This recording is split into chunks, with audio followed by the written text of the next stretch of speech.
Only you can do it for yourself. Whatever it is, whatever your imagined obstacles, resistances, barriers are, those things are your teachers if you let them be. And if you can get over it, I know there's a whole other world on the other side. I am Tuesday Mae Thomas, author of Confessions of a Spiritual Apprentice. Go to Amazon.com, look it up, read the first several pages for free. We've all had our ups and downs, our highs and our lows. Here we learn that we can be the source of our own power. Here we learn that everyone has addictions, everyone deals with self-hate, and everyone has had that verge of a nervous breakdown. But you know what? There's a breakthrough at the end of the tunnel. Books, video, blog, talk. TuesdayMadeThomas.com. Have its finger in you and how you perceive your life and whether you're going to be happy or not, because you've been hurt, you've been burned, you've been betrayed, you've been laughed at, you've been ridiculed, whatever all the things are. Because remember, we all have parallels. You are not alone. You are not alone. And isn't that the most amazing thing, is that everyone, to some degree or another, you know, we've all been marked by our past. We've all been through certain pain. And we all have the opportunity, the choice, the chance to overcome it. And it is work, especially at the beginning when you become aware.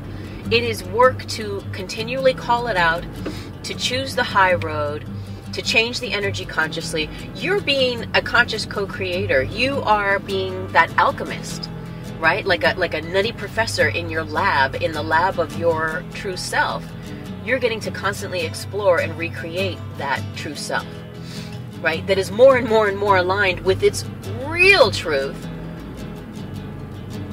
which is the beautiful, powerful you that exists without all the hurt and the pain and the rerunning of those records. It's like a radio station. It's like an album, right? Remember albums? I don't know. These days, maybe there's not so many albums, but it's like it's like a radio station. You know, and we choose what we're going to listen to. We turn the station. Oh, no, I don't like disco. Oh, I'm not into oldies today. Oh, yeah, I want some hip hop. I need to feel my beat, feel the pulse of my blood in my veins. I want to feel like shaking it up a little bit today, or whatever it might be, right? And so we choose. I think there's a lot of different ways to come at it. You know, we're so used to listening to that old radio station that is full of all those oldies that really just reaffirm that you're no good, that you're unattractive, that you're never going to make it, that there's always going to be someone else that's prettier or better than you, or whatever all those things are. And it's like, okay, that station is always going to be there. So let's turn the station.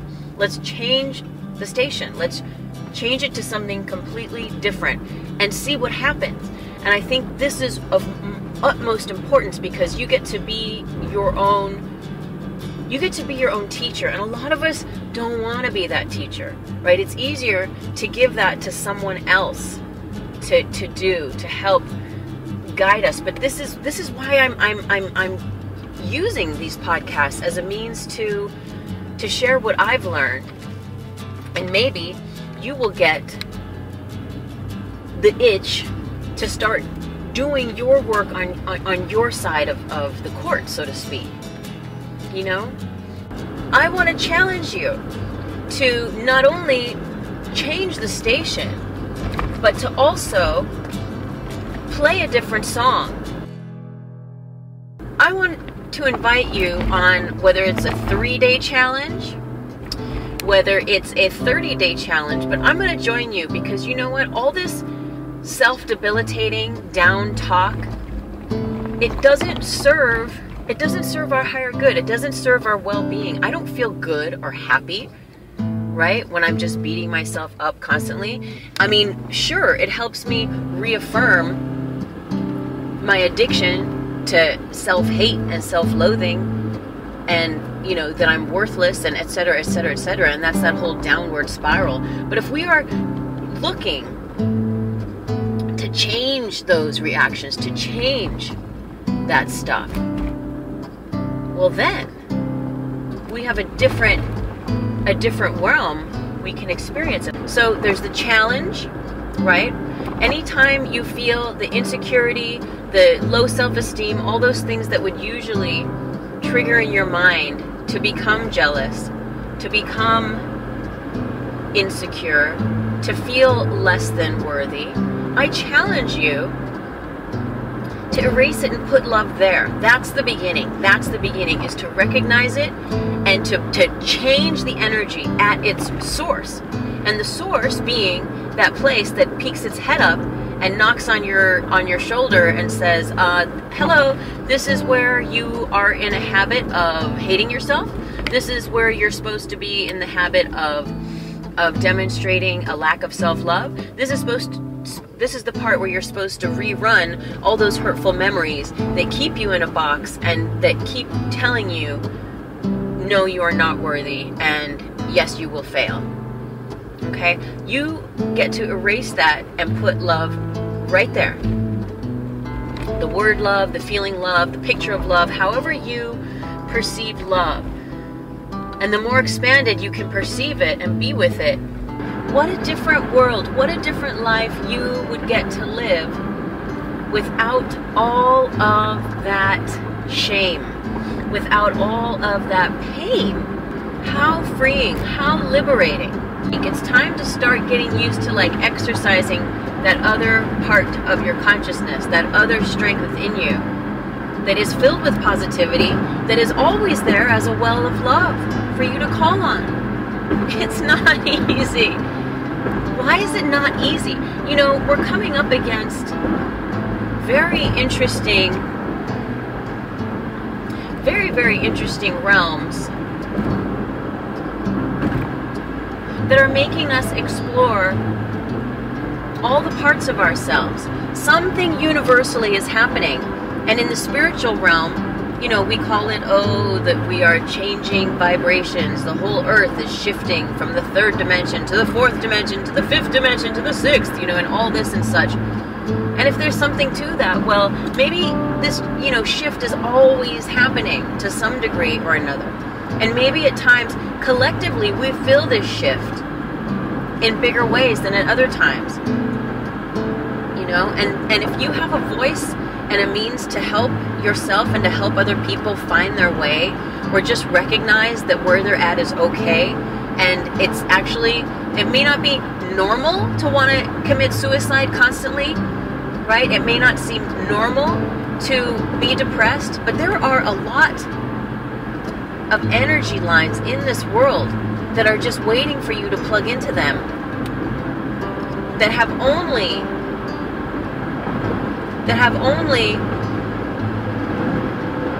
the need to perpetuate themselves and the darkness,